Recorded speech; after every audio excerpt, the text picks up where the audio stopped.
winter fog poured into the valley, thick enough to suffocate the last traces of light. An Ottoman soldier pressed deeper into the white void, boots sinking into frozen mud, breath burning inside a weary chest. He could not see the enemy, could not read the formation, only hear sounds twisted and broken by the fog. Wagon wheels scraped across thin ice, horses labored in the cold. Whispers drifted through the ranks, fractured by hunger, frost, and doubt. Silence ruled the valley. A silence unfit for an army that believed victory was near. It was the winter of 1475, and the force advancing into the valley belonged to the Ottoman Empire. An empire that had shattered Constantinople, that had swept across the Balkans like a storm of steel. They believed one final campaign would suffice, that the road into Central Europe lay open ahead. But the soldier within the fog did not know one truth. Every slope, every river bend, every freezing breath he drew had been shaped for a deadly trap. And as he took one more step forward, the entire army behind him stepped toward the very same fate. Beyond the fog-filled valley stood an empire at the height of its power. Only 2 years earlier, at Otlukbeli, Mehmed II had crushed Uzun Hasan and the Akkoyunlu. The eastern frontier was secured, no rival remained. In the west, Constantinople had fallen, and the Balkans bowed one region after another. In the eyes of the Ottoman court, Moldavia was not a war. It was a punitive expedition, a lesson meant for defiance. Ashik Pashazade wrote, "The army marched with absolute confidence." Kritovulos recorded, "No one believed Moldavia could resist for long." That confidence spread through the ranks, but it concealed a dangerous truth. This was not an army composed solely of elite formations. Alongside the Janissaries stood provincial Rumelian troops, lightly armed Azovs and Akinci raiders, skilled at plunder, not endurance. The empire had grown accustomed to victory over weaker foes, and that habit dulled its caution. When an empire underestimates a smaller state, it often carries the seeds of defeat from the moment it sets out. Moldavia was never a wealthy land. Forests, low hills, narrow valleys, few fortresses and limited resources. No massive stone walls, no treasury to sustain prolonged war. In Imperial eyes, it was a territory easily dismissed. Yet its position meant Moldavia could not afford to fall. Caught between the Ottomans to the south, Hungary to the west, Poland-Lithuania to the north. Every road into Central Europe passed through this land. Every army crossing the Danube saw Moldavia as the first gate to be opened. The ports of Kalaya and Setatia Alba were vital. They controlled trade, supply lines, and access to the Black Sea. Ioan Aurel Pop described Moldavia as a mortal buffer. Denis Delatant warned, "Small buffer states always pay the highest price." History is not written only by great empires. It is often decided where defeat is not an option. Stephen of Moldavia was not born to challenge an empire. He paid tribute, negotiated, yielded ground to buy time. Each delayed year meant Moldavia still existed. But time never favors the weak forever. In those quiet years, Stephen rebuilt from the foundation. Noble power was curtailed. Law was drawn toward the throne.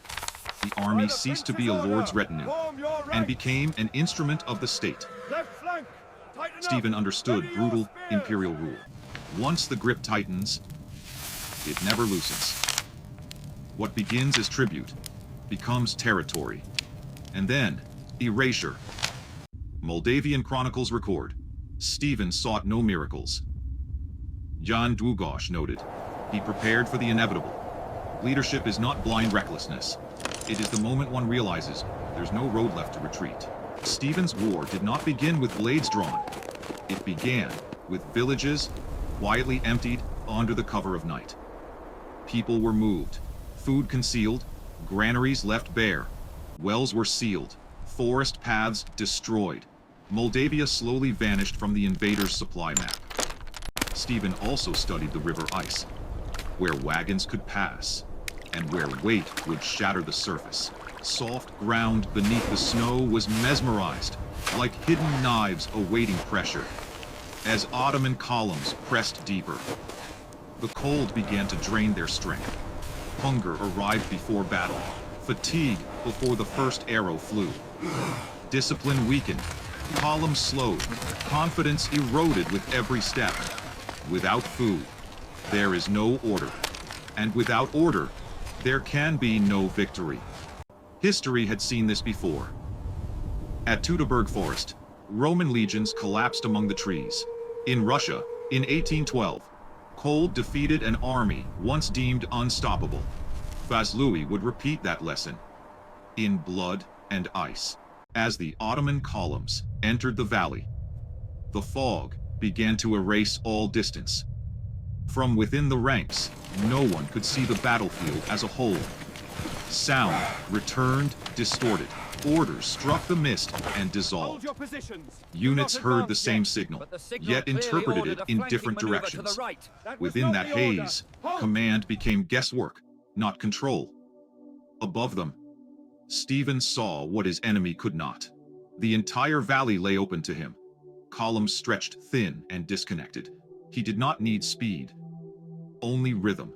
Every Ottoman movement was bent into error by the fog.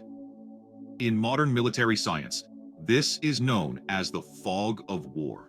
When information collapses, command fails before formations break. An army that does not know where it stands has already begun to lose before the first blow is struck. The war horn sounded, not from one direction, but from the entire valley. The echoes overlapped, struck the fog, and shattered inside every unit. Moments later, arrows rained down from unseen slopes. No archers were visible, only men falling in confusion. Moldavian light guns fired, then fell silent. Shot tearing through the mist, formations breaking, positions vanishing again. Light cavalry burst from the haze, striking fast, shooting close, then dissolving into the forest. Each blow was brief, yet together they bred chaos. As Ottoman ranks tried to regain order, Stephen waited. He did not rush, letting fear spread on its own. Then the order to retreat was given, while the enemy remained unseen. Columns pressed toward the riverbank, where the ice had been weakened in advance. Weight bore down, men and horses together, the surface cracking. A sharp report followed, and the river swallowed entire formations. Those who fell into the freezing water sank quickly, armor dragging them under in moments. Behind them, Moldavian riders sealed the final escape. Hungarian and Polish chronicles agree on one point. Most losses did not occur during the assault. But during the retreat, discipline collapsed faster than formations. Vaslui ceased to be a battle. It became a disaster beyond recovery. Stephen did not order a relentless pursuit, even as the enemy collapsed before him. He saw what his soldiers could not. The war was not yet over. The terrain remained deadly. The fog still lingered, and the cold continued to kill. Instead of feeding victory into frenzy, Stephen sent scouts ahead. Small, fast units, tracking escape routes without plunging into disorder. He kept the main force in reserve, preserving strength for what would follow. This victory was about survival, not display. Winning a battle does not mean winning a war. Knowing when to stop is also a form of power. Stephen understood this truth. And that restraint kept Moldavia standing longer than any blade ever could. The victory at Vaslui echoed far beyond that frozen valley. In Rome, the Pope named Stephen Atleta Christi, champion of the faith. Church bells rang across Eastern Europe, a continent exhaling in relief. But history is rarely generous for long. No great alliance was formed, no relief armies marched from the west. Mehmed II would return in 1476, his anger unspent. Vaslui left lessons that transcend its time. Terrain, when fully understood, becomes the sharpest weapon. Information shapes morale, long before steel decides fate. Logistics win battles, and victory may only buy time. Vaslui was not an ending. It was a turning point within the rising Ottoman storm. Wars with Venice and Albania still awaited. Theodoro would fall, and the Crimean Khaganate would enter the empire's shadow as a vassal. History does not belong to the largest force, but to those who know exactly where they stand. If you wish to continue this journey through history, leave a comment, subscribe to the channel, and share with fellow history lovers.